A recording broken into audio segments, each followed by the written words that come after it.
on, Brad. Good morning. Thank you for having me here. I'm Brad Rutherford, Alberta's military liaison to the Canadian Armed Forces, and I want to thank Minister Glubish, Command President John Mahone, and Sergeant Major Collins for having me with you here today. We would not be here today without the dedication and commitment of the Royal Canadian Legion. Since the First World War, Legions have worked tirelessly to improve the lives of veterans and to honor the sacrifices of those we have lost. I have seen firsthand how vital Legions are, not just to our veterans, but also to our communities. My local Leduc Legion Branch 108 provides more than just access to service for vets. It is a community hub for all types of gatherings, and it provides invaluable camaraderie in a safe and trusted environment, where folks collaborate on such ideas as effective peer-to-peer mental health support, just to name one. In this role, it has been a privilege to grow and to know more about my local Legion. President John Mahone and the team of the Alberta Northwest Territories Command are dedicated advocates for veterans, and it is a result of their efforts that we are here today. Since 1932, members of the Royal Canadian Mounted Police have been serving and protecting Albertans. Our RCMP members combat organized crime and the illicit drug trade and respond to calls in the community. And having been an officer in Edmonton for 10 years, I can truly appreciate their commitment and dedication and the risks that they take every day. Each and every day, these men and women in uniform risk their lives to keep our communities and our families safe. This is why it is so important that we take the time to honor all veterans. Tomorrow on November 11th, we will remember those who have served and are currently serving. And it is important that we also remember the families and the sacrifices that they have made to support their loved ones as they served our country. But it need not only be tomorrow. I encourage all Albertans to remember the luxuries and the freedom of peace as we go about our daily lives. And I encourage you to support your local Legion year-round, to participate in this year's virtual Remembrance Day ceremonies, and of course, wear a poppy. And again, thank you for the opportunity to be here. I wish to welcome the Minister of Service Alberta, Nate Glubish, to the podium to announce details of how Alberta's government continues to show gratitude to Alberta's veterans. Minister.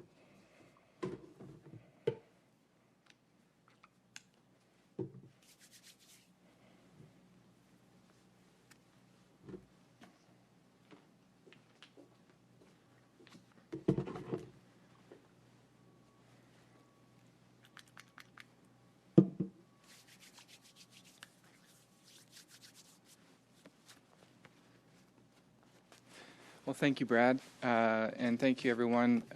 Welcome, and thank you for the work that you do as a liaison to the Canadian Armed Forces, Brad, on behalf of Alberta's government.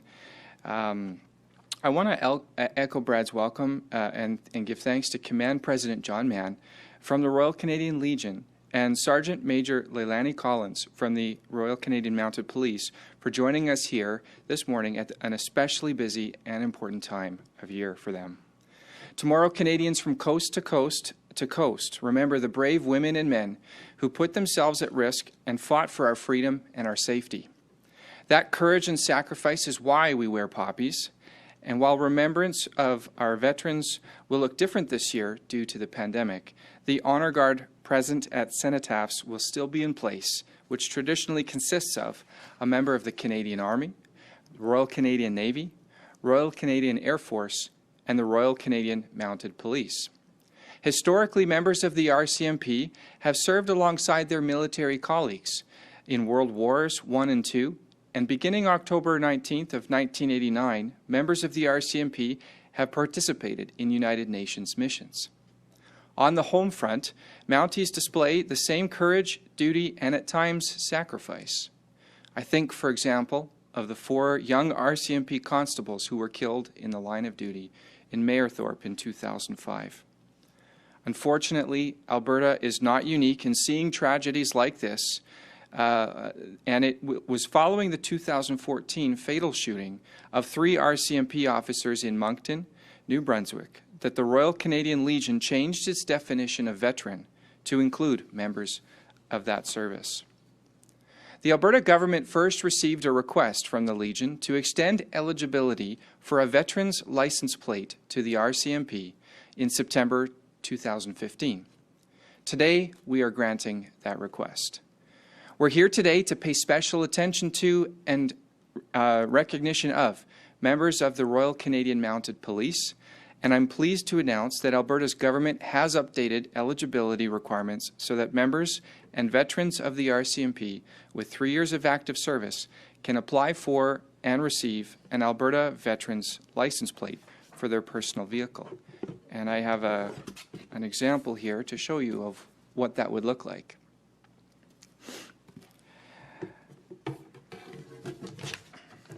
Alberta launched its Veteran License Plate program in 2005 in collaboration with the Royal Canadian Legion, and since then, more than 28,000 veterans have requested one of these special license plates in Alberta. Until today, those veterans were solely veterans of the Canadian Armed Forces. As I mentioned at the outset, on Remembrance Day, Canadians honor all those who have served our country, and a member of the RCMP traditionally joins members from the 3 branches of the Canadian Armed Forces to form the Honour Guard at cenotaphs across the country. By wearing a poppy, Canadians show honour, respect, and gratitude for the women and men who have served our country and who continue to do so. By enabling members of the RCMP to receive a veteran's license plate, Alberta's government is showing honour, respect, and gratitude to them and to all of our veterans, not just on November 11th, but all year round. And now I'd like to invite Command President John Mann from the Royal Canadian Legion to say a few words.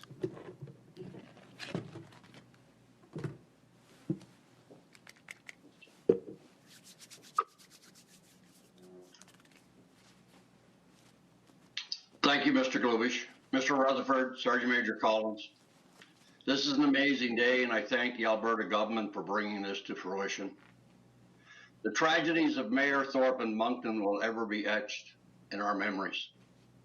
Besides that, we only have to consider the history of the Canadian military and the RCMP, and of course that includes the Royal Northwest Mounted Police, to discover that both forces have served side by side for over 100 years. One only has to look back at World War I with the huge number of Royal Northwest Mounted Police officers who served with Lord Strathcona's 12 Canadians. They served with the Cavalry Draft and with B Squadron of the Canadian Expeditionary Force. In World War II, the RCMP formed the No. 1 Provo Company and deployed to Europe with the Canadian Army on the 10th of December 1939. Today, many current CAF members and serving members and veterans proudly wear the Canadian Peacekeeping Service Medal. You don't have to look too far to realize that hundreds of RCMP officers do so as well. I was proud to serve alongside a number of them when I was in Bosnia and Herzegovina. They've also served side by side with the Canadian Armed Forces in Afghanistan, Haiti, the Ukraine, and Mali. The interaction and interoperability with the military police continues within Canada at Wainwright, Bow Lake, Suffield, and Edmonton. So the decision made at our provincial convention to request that the RCMP be included in Alberta's Veterans License Plate program was an easy one. I am proud to be a part of this, and on behalf of the 39,500 members of Royal Canadian Legion in Alberta, I am pleased to welcome our RCMP officers into the program. Sergeant Major, I recommend that all these officers apply as soon as possible. Ladies and gentlemen, tomorrow is Remembrance Day, lest we forget. I will now introduce Sergeant Major Leilani Collins and ask her to say a few words.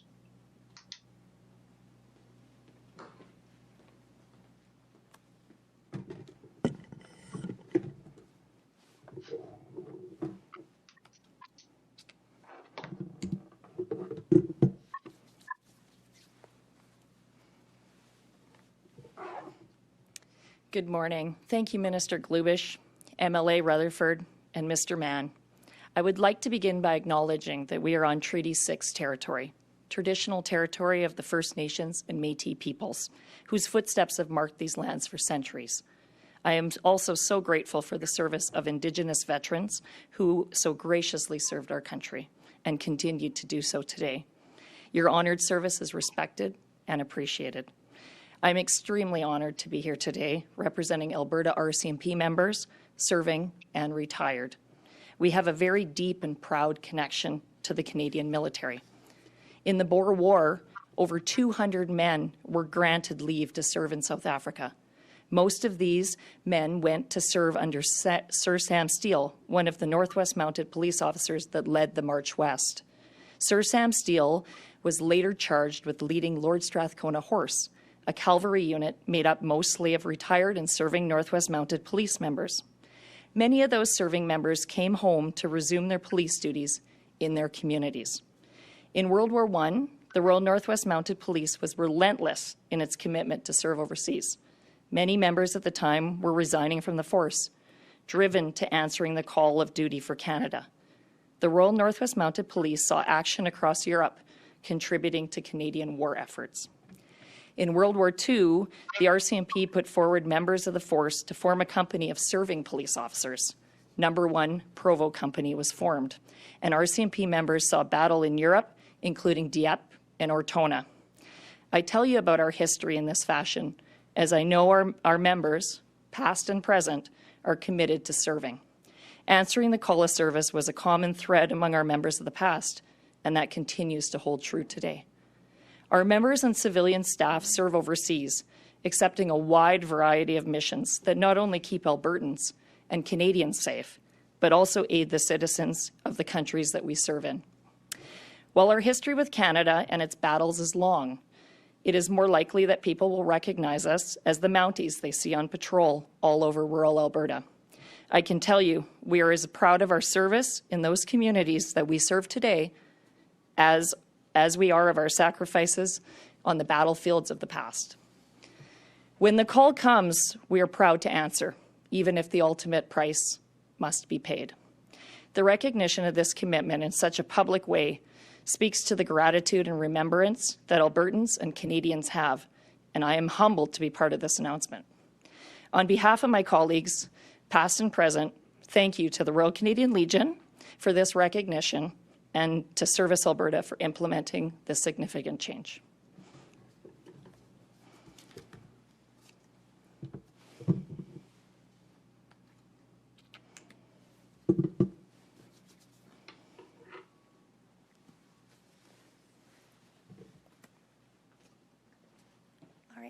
Thank you, everyone, for sharing in our comments. What I will do is I'll open up for any questions if there are some. I'll just remind you that we do have Minister Glubish here, Sergeant Major Leilani Collins, and Command President John Mann. Operator, can you put through the first caller, please? Our first question comes from Kendra of the Global Edmonton. Your line is open. Oh, hi. This question is for the Command President. I'm wondering, was this a request specifically by the Legion, and is this a way for the Legion to attract more members? And we've heard over the years that Legion members, the numbers have been dwindling. So is this a way to attract more membership? Absolutely not. We would always welcome new membership, obviously. But this was our recognition. As I said, I have served alongside RCMP officers in Bosnia-Herzegovina, as many veterans have. And the discussion at the provincial convention started, of course, at the national convention, of course, was to include the RCMP officers as veterans, or what we call ordinary members of the Royal Canadian Legion. So in our general bylaws, RCMP officers are ordinary members, just like a veteran is. The inclusion of the RCMP then into the Alberta Veterans License Plate Program was an extension of that.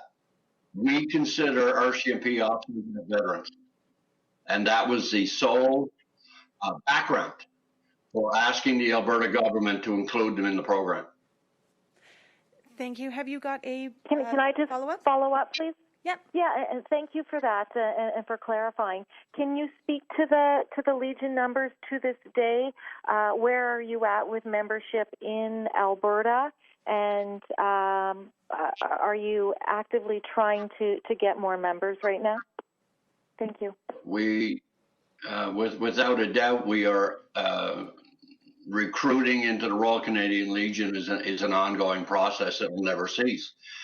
Over the years, we have seen our numbers dwindle, of course, as unfortunately soon we'll see the possibly the last living World War II veteran, and of course the Korean War veterans continue to age.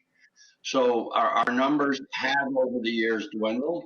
We're still fairly strong in Alberta with 39,500 members, but I have to stress that a lot of them are not veterans themselves. They are either families of veterans or people in the community who want to join the Legion just to help our veterans. But our numbers are dwindling. And of course, COVID-19 hasn't helped us. We're having trouble right now just getting our current members back into the branch to renew their memberships for 2020 and 2021. Thank you. Operator, can you put through the next question, please? Our next question comes from Catherine Grgowski of Alberta Today. Your line is open. Good morning. Thanks for taking my call. This question is for Minister Glubish. The government is considering a transition to a provincial police force. How would this license plate program be impacted if that decision goes ahead? Well, thank you, Catherine. This announcement today is simply about paying respect to and giving recognition to the hardworking women and men who serve Albertans to keep us safe, to protect our communities. It's to recognize what they are doing to keep us safe and to honor the request of the Royal Canadian Legion to include RCMP members in the definition of veterans. In terms of the discussion around an Alberta provincial police force, no decisions have been made. Work is underway. But what's important today is that we take steps to recognize those women and men who put their lives at risk every day to keep us safe. Thank you. Have you got a follow-up, Catherine? No, that's okay. Thank you. Operator, can you put through the next question, please? Our next question comes from Lisa Johnson of the Edmonton Journal. Your line is open. Hi, thanks for taking my question. I'm just wondering what the timeline will be for rolling this out. Is it effective immediately, or? Yes, this is effective immediately, and the process to get a plate for RCMP members who would like to do so, they would need to send an application in to the Royal Canadian Legion's Alberta and Northwest Territories Command, and they can get that application form from alberta.ca. Also, just to add, they can also deliver those applications in person if they wish. Do you have a follow-up, Lisa? No, Catherine asked my question. Thanks very much. All right. In that case, thank you, everyone. Thank you, MLA Rutherford, Minister Glubish, Command President Mann, and Sergeant Major Collins for your time today and your comments. And have a great day, everyone.